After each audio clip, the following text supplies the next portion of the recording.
Today, I'm going to go over my exact uploading process and settings I use that have helped me go on to get videos like this, almost 4 million views, this one 2 million views, this one 3 million views, this one 1.9 million views. You get the idea. Now I've got the social proof out of the way. Let me just show you exactly what we do step by step, in depth, and make the best YouTube video uploading tutorial on the internet. So first thing you're going to do to upload your video is come to YouTube. Obviously you need to be signed in, hit this button, hit upload a video. Pretty straightforward. I have already done that and you can see I have a video being uploaded or has uploaded right here. The first thing we're going to look at is the title. Now we're going to get on to some of the more advanced settings and cool fun stuff later, but we need to spend some time on the title here because the title is incredibly important for a number of reasons. First myth I want to bust. There have been people around here saying that the file name of your video, which is often reflected in the title, impacts your SEO and how well your video ranks. That is a complete lie. Ignore anyone who says that. But what does matter to SEO is your video title itself. So if you want to rank your video in search, getting this right is the most impactful thing you can do. The thing is though, not every video is designed to get the majority of its views from YouTube search. So let me give you an example. Let's go this video that I showed you earlier. This is a video where I say, I bought 5 million YouTube views, here's what happened. Now, when you think about this video's got 2 million people to watch it, but not many of those people are probably going to YouTube search and typing in, I bought 5 million views, blah, blah, blah. So instead, most people probably would have found this on their YouTube homepage or in their next up. And as you can see here, if I go into traffic sources, you can see that this is correct, right? Only 5% of my viewers actually came from YouTube search. So why does this matter? Well, it means that if your video is the kind of thing that's not going to be found through YouTube search. That's something like I bought 5 million views, or I discovered this crazy challenge, or whatever it is, something that people probably aren't going to be searching for. You don't need to worry about including any keywords or SEO stuff here. Just focus on making this title as clickable as possible. The more clickable it is, the more likely it is the algorithm is going to promote that video to viewers on the homepage, on recommended, and your video is going to get a lot of views. However, if your video is the kind of video that is likely for people to search for it, so tutorial videos are a good example of this, like how to change a light bulb, for instance. In those sort of instances, it's very important that you get keywords right because otherwise your video is not going to show up. And the reason I'm telling you all this here is creating the right title that's going to get you the most amount of views really depends on the type of video you're posting. And you need to evaluate your video, figure out which of the two buckets I've just mentioned it best fits in, and then write your title accordingly. I might turn gain into get because I'm a dumb Australian who doesn't like long fancy words. Then I might come over here and type get analytics access to a YouTube channel like a pro. Because what I think viewers who want to find a video like this are going to most likely be typing into YouTube is something like how to get analytics access to a YouTube channel. And so I want to make sure those keywords are in my title. Now you can use a keyword research tool like vidIQ, for instance, to dive a lot deeper into the best keywords and search phrases to include in your title. But for now, I'm just going to leave this and move on to the next part of our video, which is the description. Now the description is something that people get wrong all the time. And it's actually one of the most important elements to uploading your video. So here is the description template I like to use for all of my videos. I'll explain exactly how to use it and why I use it right now, but I'm going to give you this template for free later in the video just as a bribe to keep you watching and get my watch time up. But anyway, so the first bit of the description is you want a little text hook that sort of elaborates and teases what your video is. This hook, we don't want it to be any longer than 95 characters. And I'll get to why that is in a moment. Also, if you're creating a searchable video, like we talked about earlier, you want to make sure that you're including your keywords in this section. If your video isn't very searchable, it doesn't really matter what keywords you include in here. Just make sure this section entices and excites people to stick around for the video. All right, so I might write something like, here's a step-by-step tutorial on the easiest way to get analytics access to a YouTube channel. I'm just gonna check the character count of this. Bam, perfect. 94 characters. I'm just using an extension. It's called character count. It's completely free. And again, if you're seeing extensions and stuff around my uploading process, I like using tools to make my life easier, but you can do most of this stuff manually if you don't mind putting in a bit more time. So now we're going to move down our description a bit to this section. This is what I call your first call to action. And a call to action is where you promote something. And if you have a product or service, obviously this is the perfect place to put it. And you might be thinking, but Marcus, I don't promote anything. I don't have a product or sponsor or whatever. That's fine. Promote another one of your videos here. If someone clicks on your video and then they click on your call to action, you've now turned one view into 2 views. So don't miss out on that opportunity. And you want to copy the exact spacing and character counts I mentioned here, because what we want this to look like is, let's go to a video on YouTube, good old Grammarly ad. What we want our description to look like is this. So you're going to have your first text hook. That's the first thing people are going to read.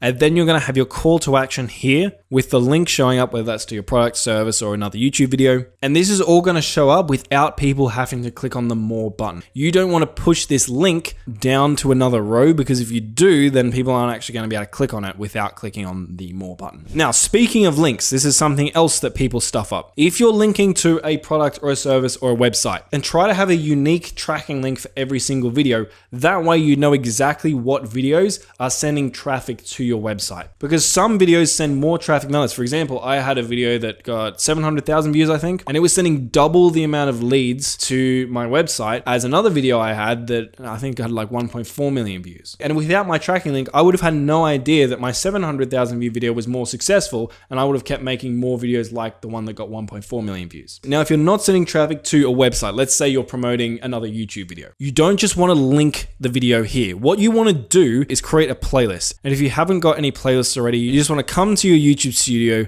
come up to create, click on create new playlist, just add in the title of your playlist, description doesn't really matter, and then click add videos and add a bunch of your videos to this playlist. And the reason you are going to do this is because if I go to one of my playlists, let's say I go to this one, and now that I'm inside of this playlist, I copy this link and use this link for my call to action. When someone goes to this video and clicks on this link, not only is it going to actually open up the video, but it's going to open up the video inside of a playlist, like you can see here, which is good because one, it pushes down all of the recommended competitor videos and make it harder for viewers to see them. And they have to scroll all the way down here to see these videos.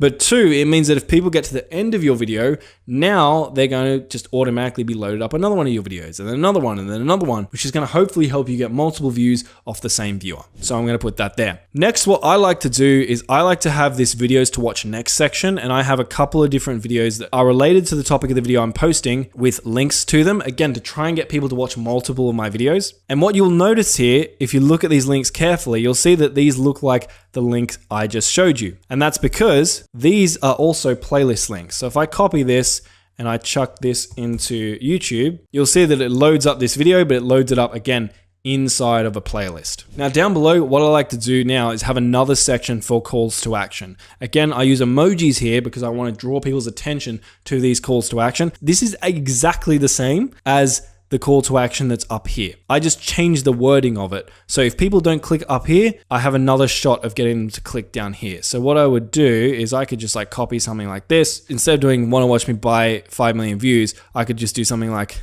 I spent $80,000 buying views, watch what happened here, which is actually true, by the way. And again, I'm just going to promote the exact same thing. So now I've got the opportunity to try and get people to do this thing. And then below that, I'm just going to have any other calls to action that I want to promote. So this could be maybe your social media. For me, it's an email list. I highly recommend people promote an email list, especially if you're an education type channel, because it means if anything ever happens to your channel, you have all the email addresses of your subscribers, and so you can just email them your new videos or your new offers or products or whatever it is. Now below that, I like to have a little quote. I don't know if this actually makes a difference, I just like it. I'll then have my contact information for brands, and then below that, I will have a bunch of hashtags. Now, I get a bunch of questions about these hashtags. Firstly, people ask, is it not allowed by YouTube? And the answer to that is no. If you read YouTube's terms and conditions, they say you can have up to 60 relevant hashtags, and I usually have about 50 here. And when you link a hashtag in your video, it's going to one, show the hashtags at the top of the description. But if you click on those hashtags, it's also going to make your video show up when people type in that hashtag. Now, do many people type in hashtags? No, this isn't a great strategy to get huge amounts of views. As you can see, there's only like me and 2 other creators actually tagging their videos with these hashtags. But I think about it this way.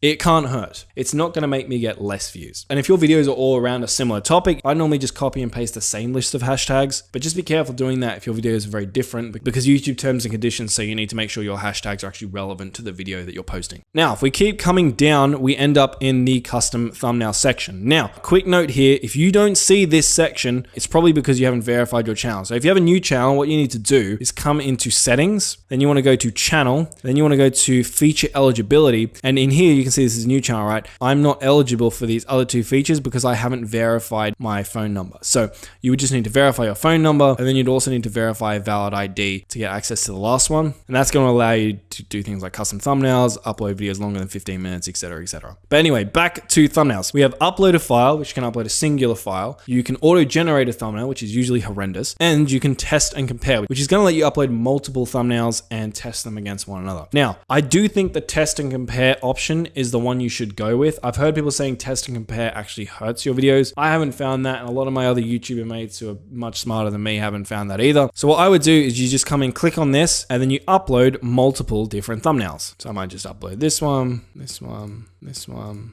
Now, what I will say is that I have been getting some interesting results from thumbnail test and compare. Let me show you what I mean. So if I come to my content, you can view how your thumbnails went later by coming down to the video that you added on, clicking on options and clicking on view, test and compare. I did test and compare, but with 3 of the exact same thumbnails. I did this across multiple videos. What you can see is that YouTube actually gave me very different results. It said that this thumbnail was the most successful with a 40% watch time share, and this thumbnail was the least successful with 27% watch time share, which is interesting because these 2 thumbnails are literally exactly the same. So right now, should you fully trust YouTube's test and compare feature? A friend of mine has actually talked to YouTube's developer team who created this feature, and even the developers who created this feature say that they think it's about 50% accurate, which probably means it's like 30% accurate. So long story short, don't take the results that you get from thumbnail test as gospel. Also, it's not a bad idea to run the thumbnail test multiple times to make sure that your winning thumbnail actually is a winning thumbnail. But overall, I still do use it right now, assuming all 3 of your thumbnail variations are actually good quality. All right, if we continue down, we now are at the playlists section. Here, you can just click in here and just select all playlists that are relevant to your video and just hit done. Coming down further, we are at the copper section. This is where you have to designate whether your video is made for kids or made not for kids. The way you want to think about this here is think about, is your video made specifically for kids? So think about something like Peppa Pig, right? The TV show. That TV show is made specifically for kids. So if you're uploading videos like that, then yes, the video is made for kids. On the other hand, if you're uploading videos that are akin to, say, Marvel movies, right? Marvel movies aren't made for kids, even though kids enjoy watching them. And if your video content allows for you to do this genuinely, selecting no is usually the option you want because it's going to give you a whole bunch of extra features that would be unavailable if you said your video is made for kids. All right, continuing on, age restriction. If your video is very explicit, then yes, you can restrict it to viewers over the age of 18. Most of the time, you don't have to worry about this. Also, video game violence and stuff doesn't really count. So I had gaming channels, for example, for 5 years, lots of killing and death and stuff like that, and I never had to restrict my video to over 18s, and I never had any problems. So continuing on, paid promotion. If you have sponsors or brand deals, you're supposed to check this box legally. Now, I'm not saying you shouldn't check this box, but I will say that a lot of big creators, and you guys have probably noticed this, don't check this box even when they are promoting things. So like, if you get this one wrong, it's probably not going to matter, but I guess you should try and be genuine about this. Now, if you do check this box, it's going to show a little banner at the beginning of your video that says this video includes paid promotion or something like that. Now, next we have YouTube's AI section. So basically, if you've created AI characters or footage that could be mistaken for real characters or footage, you're supposed to check yes here. So I'm just going to click no because I don't include that. Now, next one, we have automatic chapters. Chapters are those things where you can see the video play bar has been broken up into multiple different segments. Sounds like a really great idea, turning on allowing automatic chapters and key moments. I hate it because YouTube's AI often gets it wrong. So I would turn it off if you want to add those sections or segments to your video, which, as you've probably seen from my uploading process here, I don't think it's necessary. There are times where I think chapters can sort of hurt retention because people see the upcoming chapters and they just skip to them. But of course, that's not every video. So if you do want to add chapters, I would do it manually. The way you would do that is you'd come up to your description and you would type 0:00 and then type the name of your first chapter. Then you'd come down and type the timestamp where that chapter ends. So let's say it's 0:20, then type the name of the next chapter that's going to be. So it might be intro, you might say 0.1, and go 0:50, 0.2, 150.3, etc., etc. You don't have to have these spaces. I just added them in for some reason. And that'll make those chapters appear inside of your video. Now, an important thing to note, if you are doing chapters, try not to spoil your video. So I see a lot of people do this. In their chapters, they basically spoil the content and make it so the viewers don't actually need to watch. So for example, if I had a chapter in this video that was like, why chapters don't matter, you're going to be watching the video and you're going to see that little chapter with its title and be like, okay, he said chapters don't matter, so I don't need to watch this. I'm just going to go to the next step. And people are going to skip. If you are doing chapters, when you're titling them, try to title them in a way that doesn't make people think, oh, I already know this, or I already know what's going to happen, and just skip to the next interesting part of your video. All right,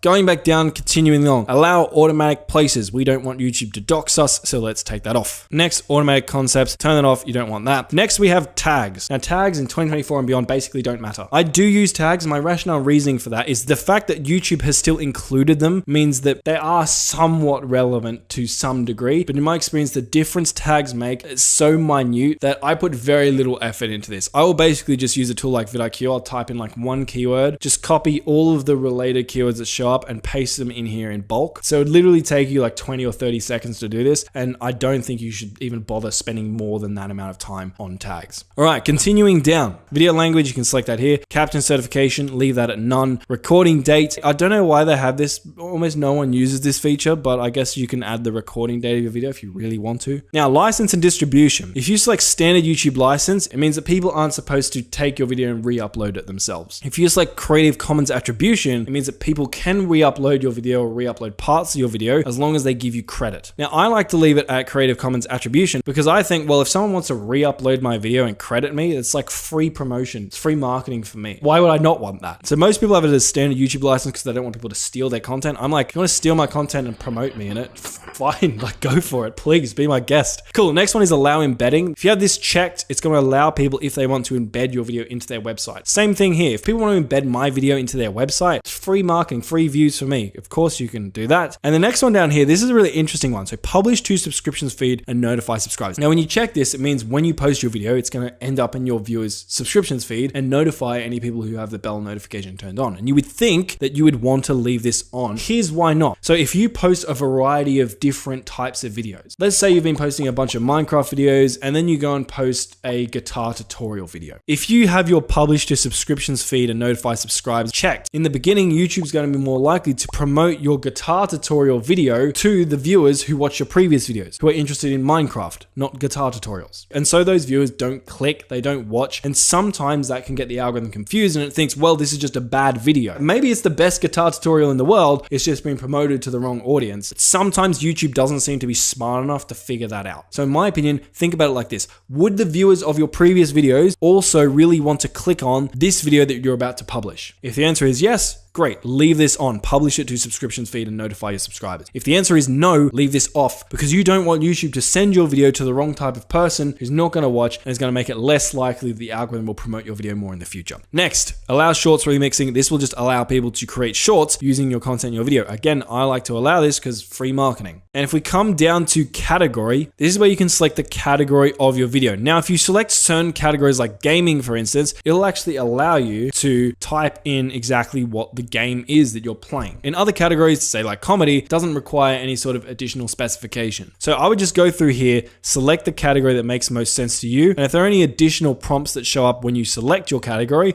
just fill them out to be as accurate as they can be in describing whatever type of content it is that you've made. So for this video, I might just go like education. This is going to be like a how-to video. It isn't part of any academic system, so I'm just going to go none. And here I would just type in whatever it is I help my viewers with. All right, continuing on, comments and ratings. I like to allow comments to be on. For comment moderation, I like to have it at basic as well. If you get a lot of hate comments and you can't handle them, you could put it at strict or hold all, and that will only allow comments to get approved to be published to your video. Basic's pretty good in my experience. And last, you can choose how you want to sort your comments by. Always leave this at top because that's how most videos on YouTube are sorted. And of course, you want to allow people to see how many people liked the video. Otherwise, people will think you're weird and you're hiding something. So now we've done all of that stuff, we can just hit next. If your channel is monetized, you can come here and click on, which will mean that your video is going to show ads. Now, if your video is over 8 minutes in length, you can actually insert mid-roll ads into your videos. So there's going to be ads that play not just at the beginning of your video, but during your video. But if you're at the point where you have 1,000 subscribers and 4,000 watch hours, which is how many you need to monetize, you probably already know how to do that. So I'm just going to keep going. Cool. Next is ad suitability. So basically, you just want to go through this questionnaire and just answer all of these questions as accurately as you can. So I might just have that.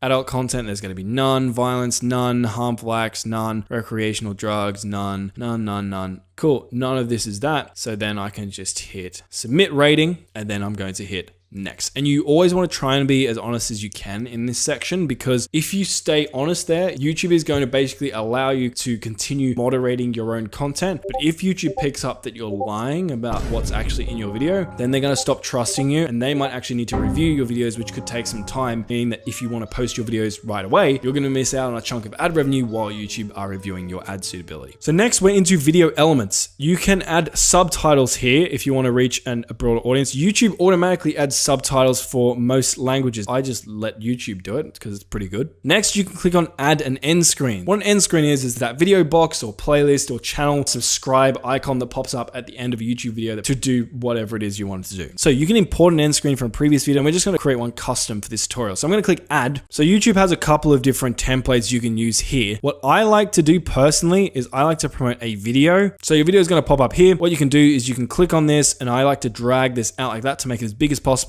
and chuck it right in the center of the screen. The reason I do this is the more elements you add onto the screen, the more what's called decision fatigue is induced. So when I was working in marketing for 4 years, what I learned was the more choices people have, the less likely it is that they're going to make any choice at all. So I like to just give people one big choice, which is the thing I want them to do, which is to watch another one of my videos so that I can turn that one viewer into 2 views. Now, the other thing I like to do is end screens by default are set to last about 20 seconds. 20 seconds, in my opinion, is way too long. It doesn't take people 20 seconds to decide on whether or not they want to watch your next video. So if you want to scroll to the end of your video to see how long it is, you have to like kind of drag your playhead off the screen like that, and then click on this little button and it'll like move it to the end of your video. So I can see that my video is 4 minutes and 47 seconds long. So I'm just going to drag this over to here, click on my playhead, and then I'm going to drag this down to, I say it was like 47 seconds. I think giving people about 7 seconds is enough time, ideally. So I'm just going to chuck that there. The reason I don't have a hard and fast number here is because I usually like to, in my videos themselves, actively promote the end screen that pops up. So I'll say something like, hey, if you want to watch XYZ video, click on that video on screen right now. And depending on how long it takes me to say that call to action will depend on how long it is that I have this end screen show up for. So I'll basically just have this end screen show up at the point where I say there'll be a video on screen right now. So I'll just drag it to wherever that is. But roughly my end screens usually end up being about 5 to 10 seconds. Now, after you've selected your placement and how long you want the video to be for, you can select what kind of video you want to feature here. Now, if you have no idea, I would just select best for viewer and let YouTube choose what video to promote to your viewer. But if you do what I mentioned previously, where I actually have a baked in call to action in my video script where I'm like, hey, go check out the video on screen that's going to help you do XYZ, I like to come to choose a specific video and then choose the specific video that I am promoting in my outro for obvious reasons. So once you've done all of that, you can just hit save. And the last thing is cards. Basically, cards will show this little like icon at the top right hand corner of the video, but not many people click on or use cards nowadays. So vast majority of people, I don't think you need to use them. So we're just going to hit next here. Now it's going to show us a screen to see if we have any copyright issues in our video. So for me, I'm all good because this video has no copyright issues. So we're going to hit next. So what you're going to want to do is first save your video to unlisted. Now, when you upload it to unlisted, it means no one will be able to see it unless you directly send them a link to the video. Let it sit for an hour or so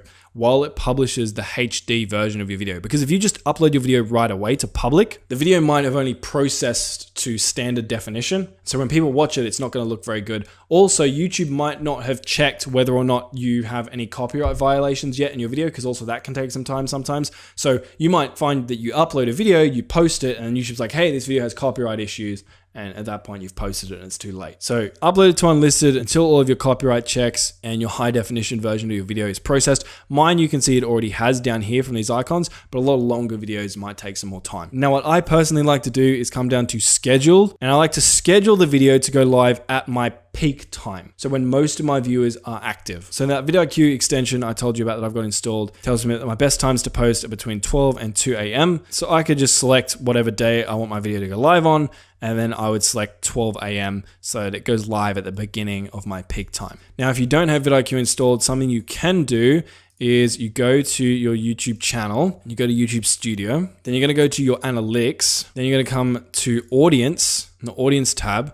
And if you scroll down, you should see this little thing here, and it's going to tell you when your viewers are online. So if I hover over these boxes, the lighter purple you see, the more viewers are online. So these dark purple sections, it means not many of my viewers are online. If I hover over this, you can see that. But if I hover over these sections, for example, like from 12 to like 2, 3, 4 a.m. That's when the majority of my viewers are, which is what vidIQ just told me, right? I should be posting around like 12 a.m. But quick thing, bear in mind, if you have a really small channel and you don't have much data, unfortunately, this section of your analytics is not going to show up. In saying all of that though, don't worry too much about publish time. A lot of people make a big deal about what's the perfect time to publish out to get more views. It really doesn't make that big of a difference. But coming back to actually publishing our video, you might see this option down here set as Premiere. What this will do, if you select this and you hit set up Premiere, you can select like a countdown timer that might look something like this, and you can choose what you want the length of the countdown timer to be. So you can actually make a trailer for your video that people can watch before your video goes live at the scheduled date. And you can also add redirects, which would allow you to sort of like stitch together multiple live streams or live events.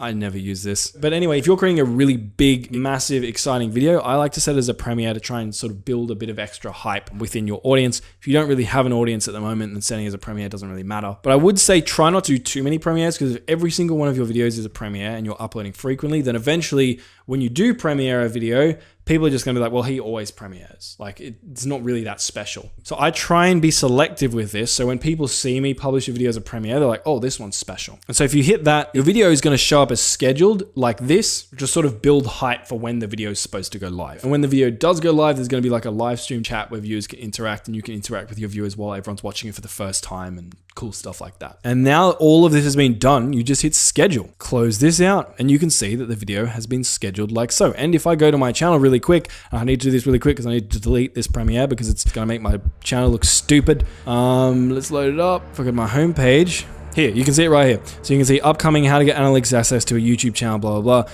If I click onto this, you can see that I've got a premiere and there's one person currently waiting, and the kind of, the wait looks, it looks like this. Anyway, I'm gonna delete this really quick so people don't see it. Oh, this is stressful. A lot of people go through this and think that just by publishing their videos properly, it's going to help them get more views. It's actually more about, well, actually, I have a whole video on this, so I'm not going to get into this now because this video's already been super long. Video on screen. Go watch that video. Make sure you do all that stuff first, and then come back to this publishing guide. Then publish your video like I've just shown you here, and you're going to give it the best possible chance of getting more views. So go check out that video, and I'll see you on the next one. See ya.